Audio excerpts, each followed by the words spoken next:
If you grew up in a place like this,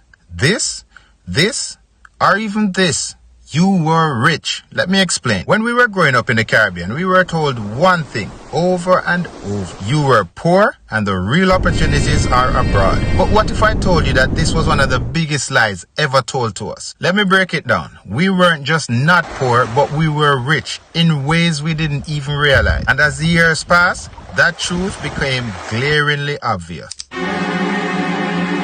First of all, who came up with the idea that having fresh air, a backyard full of mango trees, and the freedom to run about barefooted was poverty? They had us thinking that not having the latest gadgets or fast food meant we were behind. Now, looking back, the joke is on them. While many countries were drowning in processed foods and pollution, we were eating real food straight from the land. Breadfruit roasting on an open flame, ackee and saltfish and dumpling, and ripe bananas picked fresh from the tree. Those weren't just meals, they were luxury in disguise. Organic food is now $1 billion industry abroad, but we had it for free. What a thingy.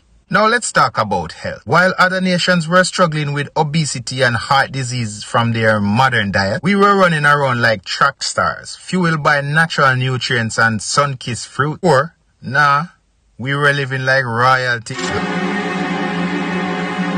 For years, the dream of leaving the Caribbean to the first world was sold to us like a ticket to paradise. Move to America or England and your life will be set, they said. But when many of us made the leap, we found out that the grass wasn't really greener, it was just colder. In the Caribbean, we woke up to the sounds of birds chirping and waves crashing. Well, not all of us, but most of us. While over there, abroad, it was alarm clocks and traffic jams. A live look at traffic. This is that annual shot we see every year. Life abroad isn't all it's cracked up to be. Believe me, high taxes and expensive rent. Rental prices have gotten so out of hand that people are renting out beds on their kitchen floor for almost $1,000 a month. Things are getting so bad that even new immigrants are starting to leave Canada because they can't afford to live here.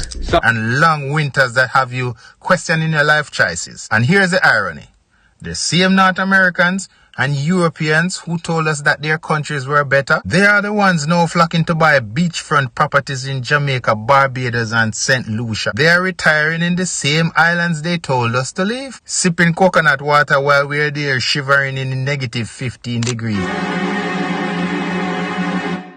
This one stung the most because it made us feel like we had to leave to make something of ourselves. Sure, the Caribbean does have its challenges. Every place does. But what we didn't realize back then was how much potential the region held. And I think a lot of people right now still don't realize. Tourism is one of the biggest industries in the world. And guess what? We're living in the heart of it. People save their entire lives just to afford one vacation to places we call home. We grew up near beaches people would pay thousands just to see.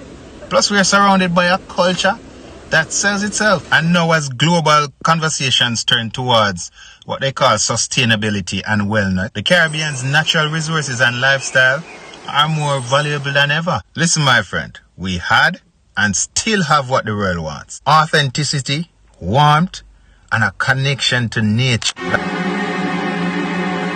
No, they said we were missing out because we didn't have big theme parks and fancy malls. But ask anyone who grew up in the Caribbean and they will tell you our childhoods were magic. We didn't need video games. We had outdoor adventures. We made kites. I remember making the kites from scraps of paper and bamboo and string. We played cricket in the streets and swam in rivers that seemed endless. We were free, truly free. No screens, no artificial fun. Just pure imagination and connection. Compare that to kids today, glued to their devices, barely stepping outside. If you really grew up in the Caribbean, you'd know the joy of catching guppies in a bottle or tiki-tiki, climbing a tree and picking guinea. Those memories to me are priceless. And no amusement park can ever compete. This one is almost laughable now. The same countries that call us poor are now eyeing our resources, our culture and lifestyle like hawks. Our music, reggae, dancehall, soca has influenced global trends. Our food, oh my gosh, don't even talk about that. They're taking over kitchens worldwide, from jerk chicken to patties. Even our languages, even though so many people don't want to refer to them as languages. Crazy? But that's what we speak. the Patois, the Creole, depending on the island you are from, they are being celebrated as unique cultures. Think about the way people in London talk these days. People in Toronto. The Patois is such a major part of the way they talk these days that they're actually claiming it as their own. And let's not forget the millionaires buying up properties on Caribbean islands. They've realized what we always had, and it's simple. A life filled with sunshine, flavor, and soul. My friend, that's priceless. The lies we were told about Caribbean life was never about us. They were about making us believe we need to leave to find value. But the truth is, my friend, we, Caribbean people, we have always been rich. Rich in culture, rich in resources, rich in life. It's time we stop letting others define our worth and start embracing what we've always known deep down. If you look carefully, the Caribbean isn't just home.